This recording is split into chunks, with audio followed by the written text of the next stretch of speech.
салому дуруди бепоён ба кулли мухлисони барномаи дар шабакаҳои иҷтимоӣ. Фирдавси Хурсанд топ хабарҳои варзиширо мегӯяд. Сар мекунем.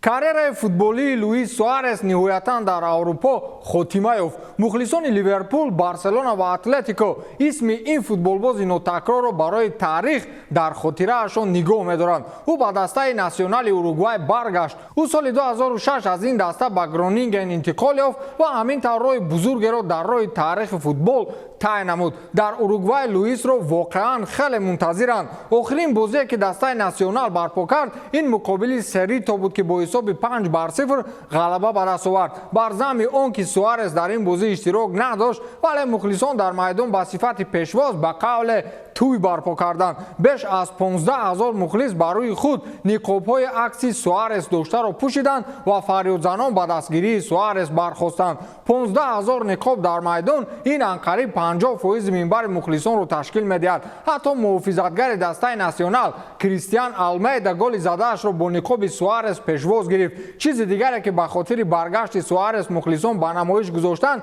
ин дар дақиқаи 9-уми дидор исми Суаресро якҷоя ва бо садои баланд ба забон оварданд, чун Суарес дар майдонҳои муҳташами Аврупо бо ин рақам майдондорӣ мекард. худи Луис Суарес тавассути як навори видеоӣ ба кулли мухлисони дастаи национал изҳори миннатдорӣ кард. ҳам Суарес хурсанд, ҳам мухлисон ва ҳам касе малол нест. ва ман низ фикр мекардам ки ситораҳое ки дар карьераи худ ба қадри кофӣ даромад гирифтаанд, бояд карьераи худро дар бошгоҳе анҷом диҳанд ки аз он ҷо ном баровардаанд. ӯро дар вақти кам пир шуданаш Атлетико ба боварӣ харида буд. Атлетикое ки ҳоло баъзе футболбозони рақами 1-ро харидан намехоҳад.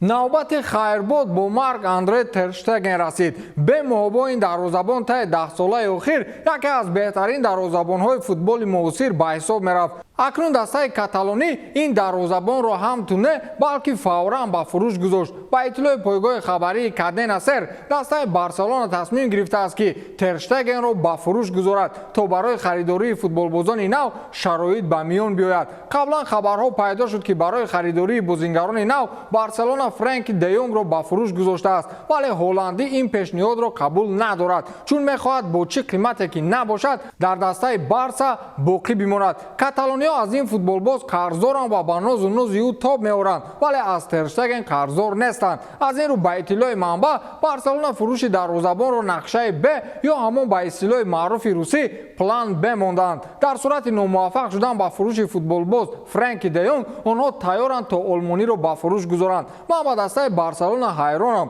дар ҳайати онҳо ба қавле пур аст бозингарони нолозим. бигзор онҳоро ба фурӯш гузоранд. масалан Мартин Брейтвейт нахоҳад аз Тер Штеген боло бошад. дар бозори трансферӣ Барселона ҳамин қадар хариду фурӯше кард ки бачаҳои корвон тавба карданд.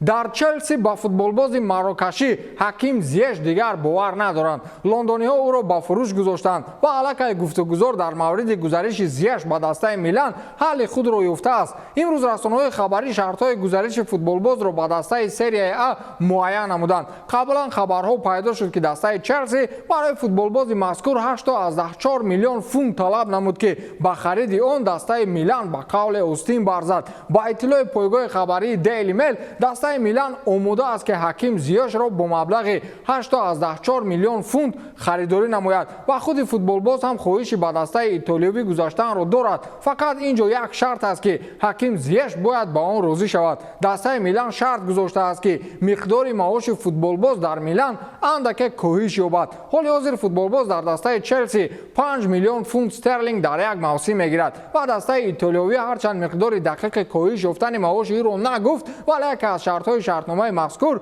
маҳз ҳамин мавзӯъ аст ки аксарияти футболбозон ба он розӣ намешаванд. ана мисоли рӯшани футболбоз аз Аякс. агар ки футболбозе дар Ередивизияи Ҳолланд замину замонро ларзонд, маънои онро надорад ки дар топ дастаҳои аврупоӣ бозӣ карда метавонад. чизе ки маро хеле зиёд ҳайрон кард, ин нархи футболбоз аст. 84 миллион фунт стерлинг. бо чунин нарх аслан Фёдор Смолову Денис Глушаковро аз чемпионати Россия мехаранд. پسرعمک حبیب عثمان نورمگامدوف در رده‌بندی خود ریتینگ بهترین رزمگران تشکیلات رسمی بلاتور موقع اول را اشغال کرد. آخرین رقابت رزمگر مذکور در مرحله رقابت‌های بلاتور 283 بود که بر حریف خود کریستوفر گانسالس با اجرای اصول بوقی‌کنی دست بالا شد و رقابت هر دوی این رزمگر حتی از راند اول بالا نرفت. از این رو در رده‌بندی وزن‌های سبک تشکیلات بلاتور تغییرات به میان آمد و اسم عثمان نورمگامدوف در صدر اول ریتینگ نوشته شد. حالا در مورد انتقال عثمان به مرحله رقابت‌های تشکیلات رسمی رقم 1 جهان UFC چیز دقیق نیست و این را جامعه رسانه‌ای فضای MMA یک نقشه مخصوصی حبیب نورمگامدوف می‌دانند که گویا حالا وقتی رفتن عثمان به نزد دانا وایت نرسیده است. بعد پیروزی عثمان نورمگامدوف توسط بلندگویک یکی از بهترین رزمگران تشکیلات بلاتور پاتریک فریره را به رقابت دعوت کرد. حال حاضر امکبچه حبیب در امور خود 15 رزم دارد که در همش غالب آمده است. میگویم این سلاله نورمگامدوف اول داشته است و آخر نه. در دل خود تشکیلات رسمی یک نورمگامدوف است. ادامه سرگردانی های کریستیانو رونالدو. با اطلاع دیلی میل کریستیانو رونالدو در بازی مقابل رایو والکانو با پیراهن دیوهای سرخ به میدان میبراید ولی از رقابت با دسته اتلتیکو دست کشید. دیروز فوتبالباز مذکور بعد برگشتش به تمرین های دسته از معاینه طبی گذشت و در بازی دیروزه دسته امیو رقابت همدسته‌هایش را تماشا کرد. قرار است دسته منچستر یونایتد روز 30 ایول با دسته اتلتیکو میدانداری کند ولی رونالدو در این بازی با سبب‌های مختلف اشتراک نمی‌نماید ولی بعد همگی یک روز آماده است که مقابل رایو والکانو به میدان درآید. جالب‌ترین جزئیات موضوع این است که رونالدو از اندیشه خود تا حال دست نکشیده است و در مورد ترک امیو تسلیم نمی‌شود. او می‌خواهد در دسته بازی کند که در لیگ چمپیون‌ها باشد. دیروز او و آگنتش از رهبریت باشگاه درخواست کردند که شرطنامه او با دسته منچستر که حالا یک سال دیگر قرب دارد فوراً قطع کرده شود و حتی از معاش به قول گراندیوزنی که هفته 360,000 پوند کار می‌کند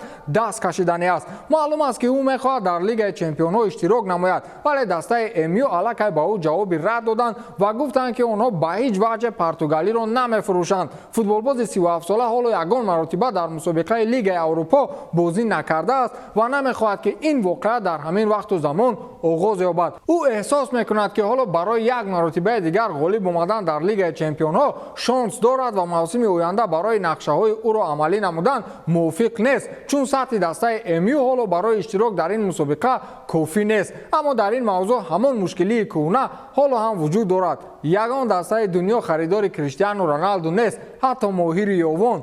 با همین تمام تا دیدار خیر.